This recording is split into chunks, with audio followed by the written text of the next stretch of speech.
Donald Trump expands and solidifies his lead in the latest Iowa poll. We'll go more in depth on the results and what they mean with pollster and Selzer on this edition of Iowa Press.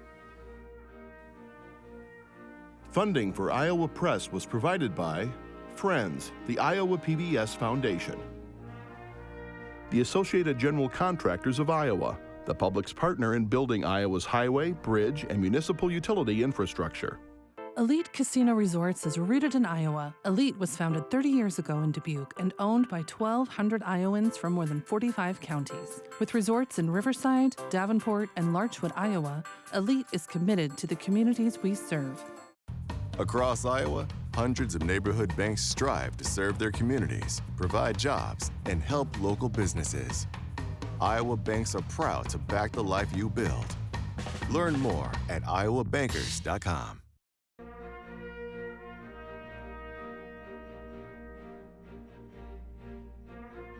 For decades, Iowa Press has brought you political leaders and newsmakers from across Iowa and beyond, celebrating 50 years of broadcast excellence on statewide Iowa PBS.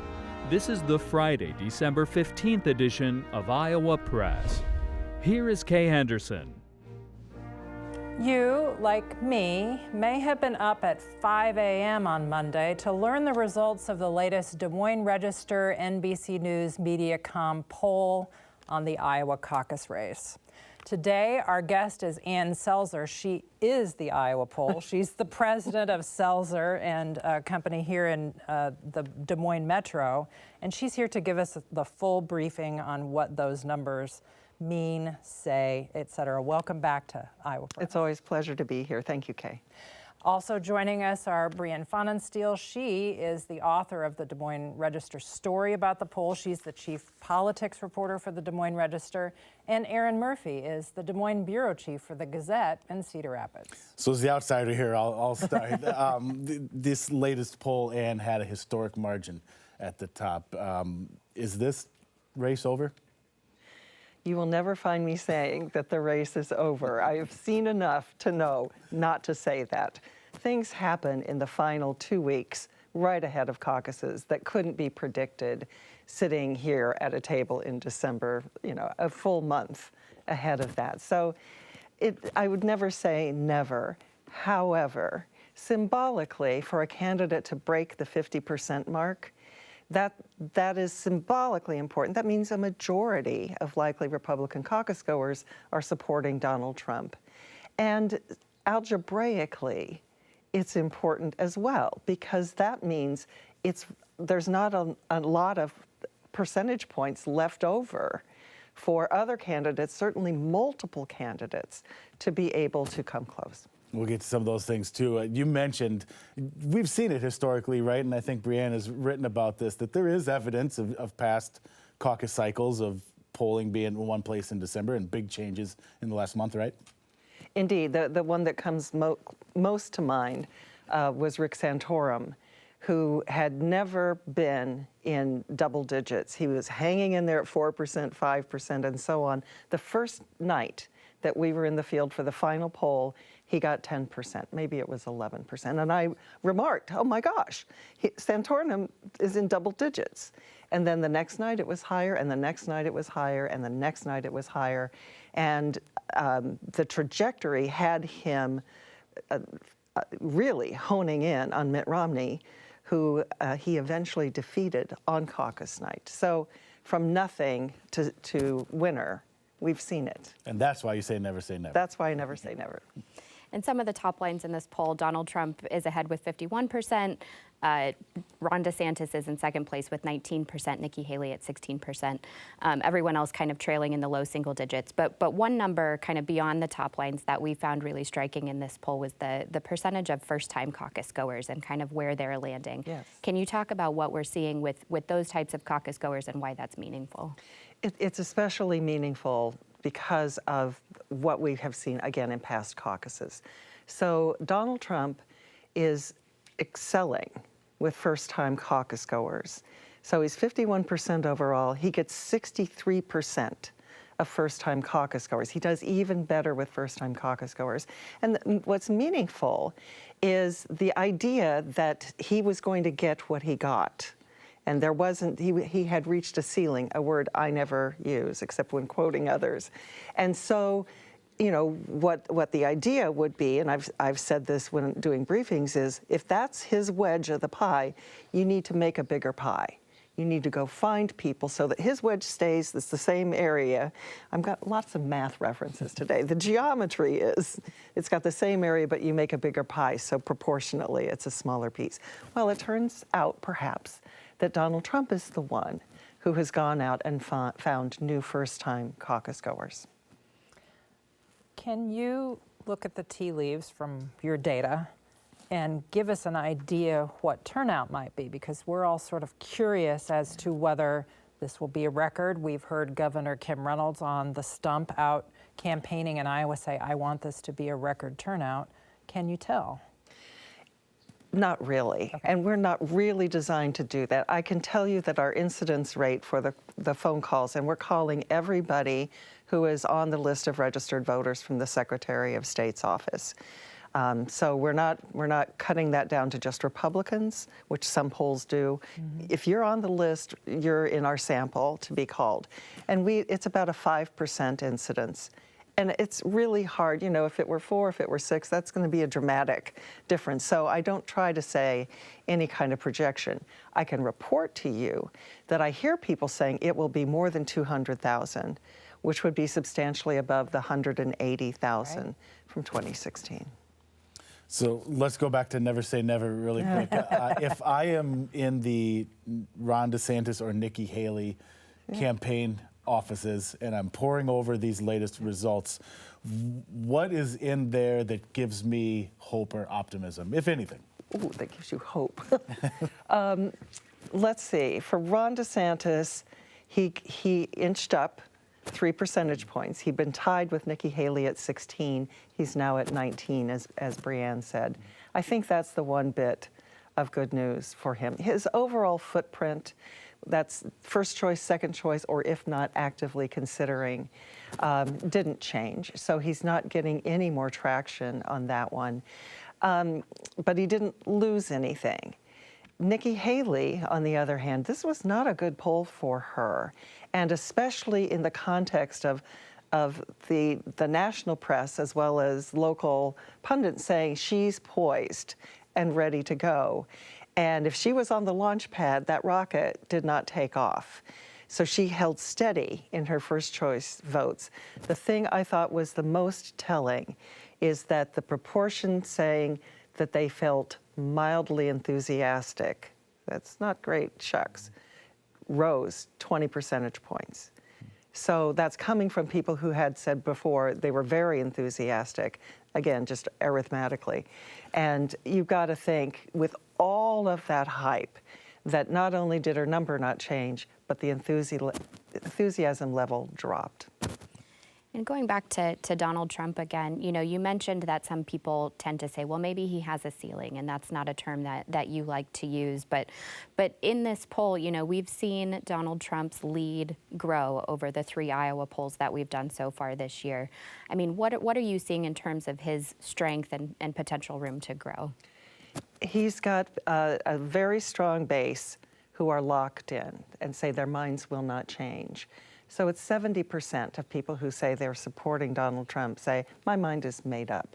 Well, that's a strong number, especially compared to people who say Ron DeSantis is their first choice, or say that Nikki Haley is their first choice. It's half as many. So he's got a bigger group of supporters and a big majority saying their minds are made up. And another number that was kind of striking to us as well, we asked, you know, how likely Republican caucus goers feel about Donald Trump's legal issues that he's facing. 73% said that they would be, that they don't see that as being a problem, that they think he can still beat Joe Biden regardless of his legal troubles. That's right. What is that? Well, and that's an increase. So I think it was 65% when we measured that in October. So these are people who see what is happening in terms of the apparent barriers to success for Donald Trump. Actually, they see it as a badge of honor, a badge of success. And it could be that their view of what's happening is only reinforcing their commitment to him as a candidate. You mentioned that the last Iowa poll was conducted at the end of October. Since then, you have Iowa Governor Kim Reynolds endorsing Ron DeSantis, Bob Vander Plaats, who is a mover and shaker in Iowa evangelical circles. Does your poll show us whether those endorsements moved the needle, which people, it's another phrase that you may not care to use? Well, we asked about whether the endorsement, each of those two plus one for Nikki Haley, made you more likely to support Ron DeSantis, less likely, or did it not matter? And the most common answer for all of these was it doesn't matter. And there were, so they kind of divided about evenly, more likely or less likely. If you're the Ron DeSantis campaign, what two endorsements would you most like to have? I have to think, maybe there's one more I'm not thinking of, but I have to think that the governor, who's very popular in Iowa GOP circles, and the leader of the family leader who has been a kingmaker in terms of people who are going to end up winning the caucuses would matter. But in this group, not so much. What about the governor's popularity? Her popularity is, I think, in this poll, 78% have a favorable rating of her. When we do polls among Republicans, I'm sorry, right? Among likely Republican caucus goers, that's right. So that's a pretty high number, and she has fallen in line with a lot of policies that are active in the state of Florida, and whether she aligned with him or he aligned with her, I don't really know, but you would think they've created this, holding hands together, and that would draw people to say, oh, if she likes Ron DeSantis, then that must be okay. Well, they like her, okay. His favorability numbers aren't all that bad, but it just is not translating into support. Another thing that happened between the October poll and this one is the field got a little smaller by a couple of candidates, and the conventional wisdom maybe out there had been that a smaller field will benefit those who are trying to catch former President Trump, and the exact opposite happened. What do you make of that? His support grew and his lead grew despite Tim Scott and Doug Burgum getting out of the race. This is the kind of poll that sort of turns conventional wisdom on its head. There were so many assumptions people had made.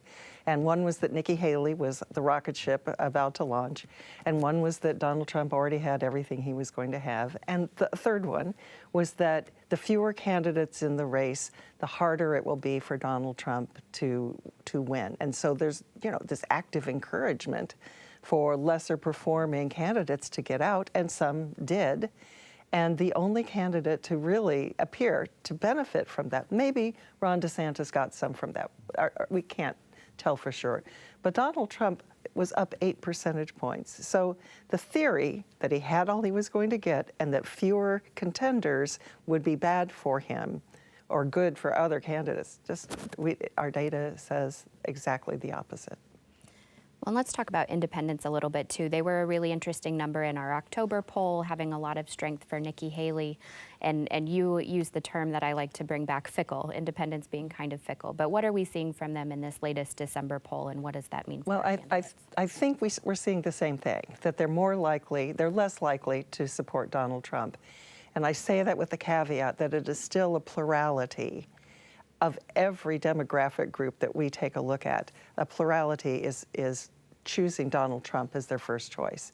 That said, Nikki Haley, she sort of stands out a bit from the rest of the crowd in being the most sort of drawing the people who are showing anti-Trump signs.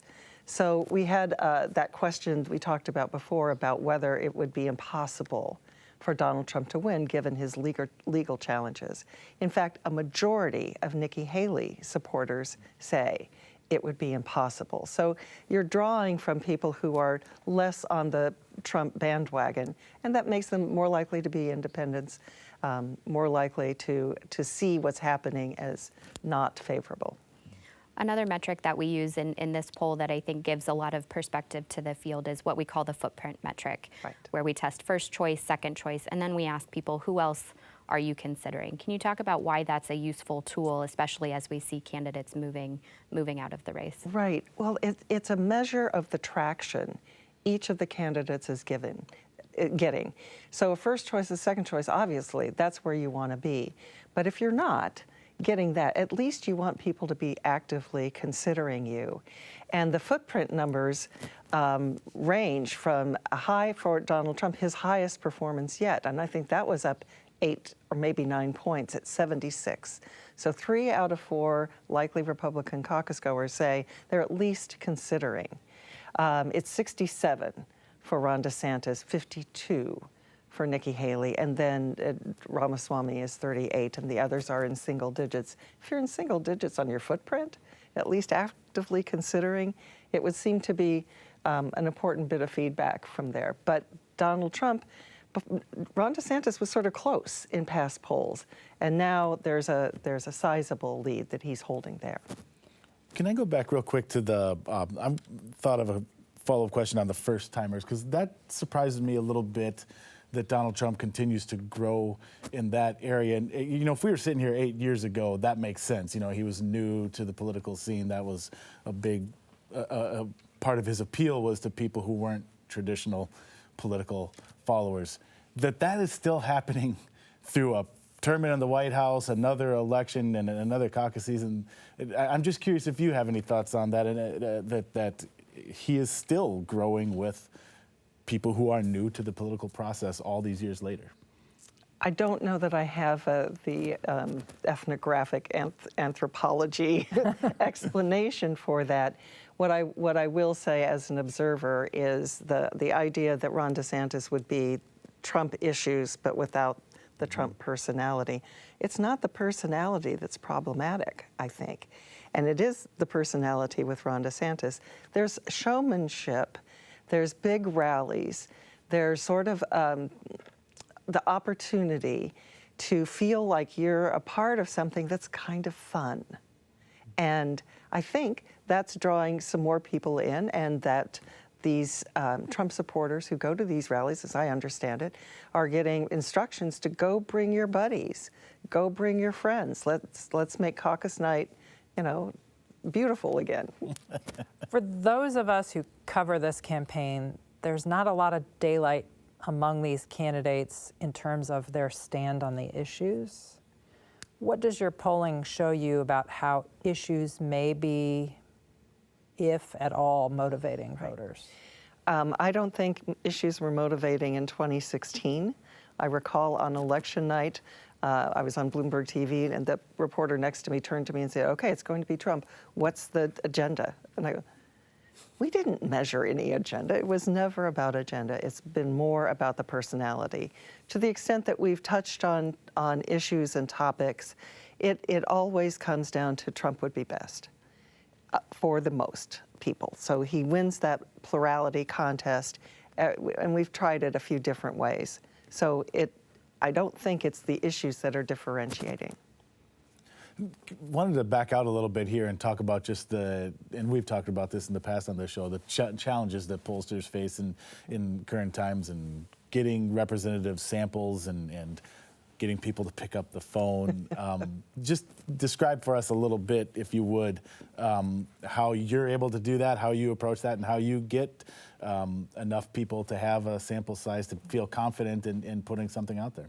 Well, I can tell you from firsthand experience, I was called by the Iowa Poll. I was at my office however long ago it was, and an interviewer said, "Hello, I'm calling from the Iowa Poll," and gave our introduction, and I had to stop him and say, "I don't want you to waste time with me. I can't participate." But he did a very nice job.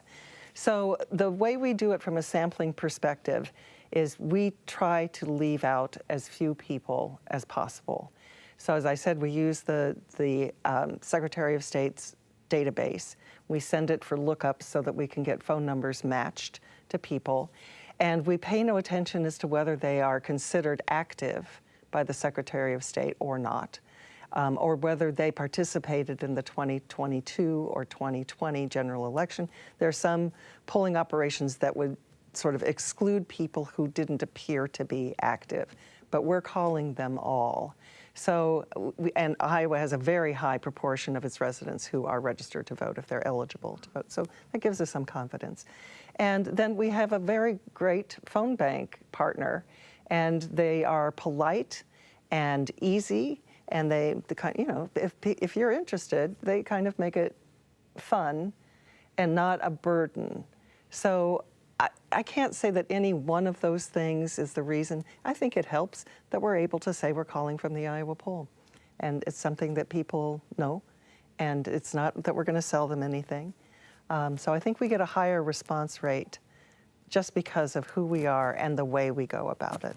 And to that anecdote you told, and I wonder if you tell it because I know we hear a lot, I don't believe the polls. I've never been called. I've never been polled. What should we tell people when we hear that? Just because you haven't personally been picked up the phone doesn't mean nobody is. Chances are you're not going to be called.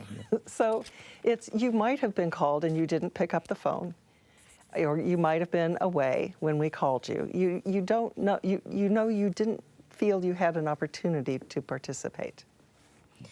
And what are some of the challenges specifically of polling in the caucuses? This is a different process than a general election, than a normal primary. How do you think about those and kind of change your process to match them? The only change that we make is that in a general election we random digit dial, so that we can call random cell phone numbers, random landline numbers, and truly make every resident of the state of Iowa have an opportunity, who has a phone, that they are eligible to be contacted by the poll.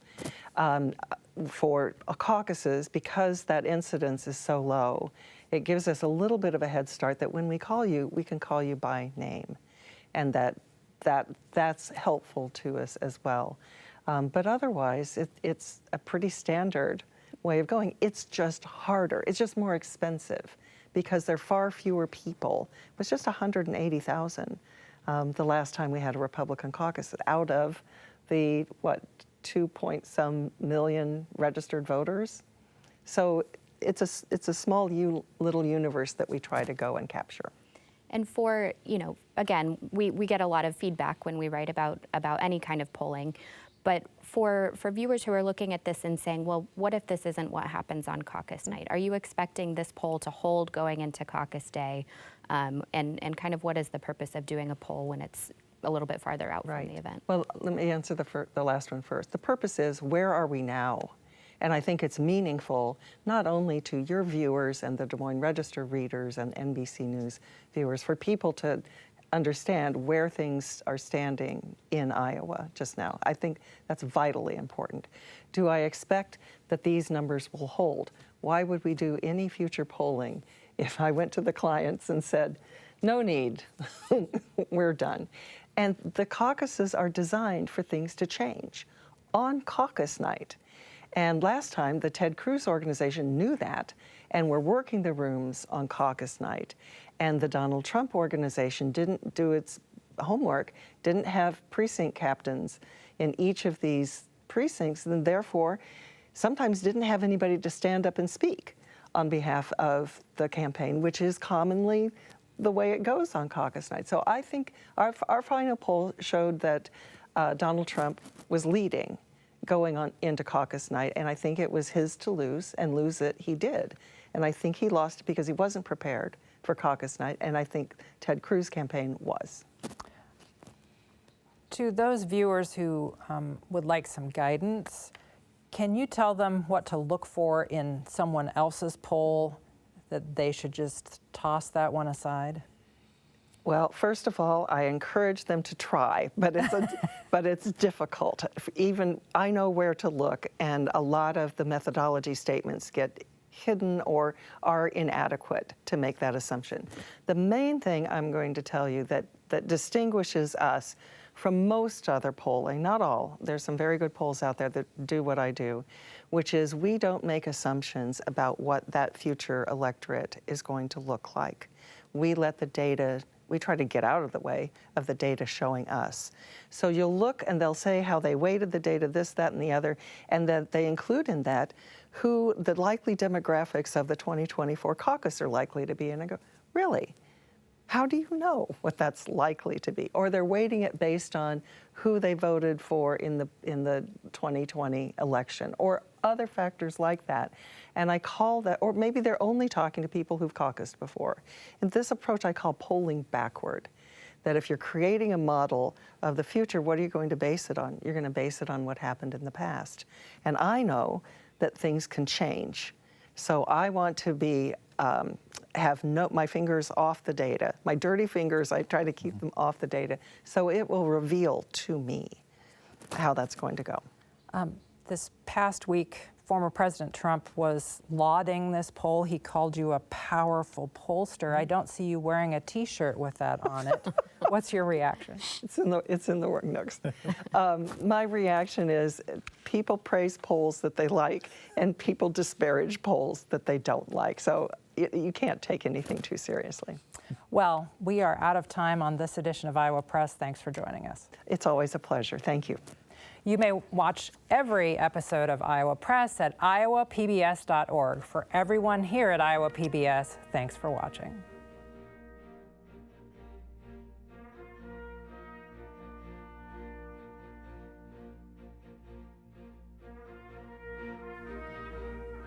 Funding for Iowa Press was provided by Friends, the Iowa PBS Foundation, the Associated General Contractors of Iowa, the public's partner in building Iowa's highway, bridge, and municipal utility infrastructure. Elite Casino Resorts is rooted in Iowa. Elite's 1,600 employees are our company's greatest asset. A family-run business, Elite supports volunteerism, encourages promotions from within, and shares profits with our employees. Across Iowa, hundreds of neighborhood banks strive to serve their communities, provide jobs, and help local businesses. Iowa banks are proud to back the life you build. Learn more at iowabankers.com.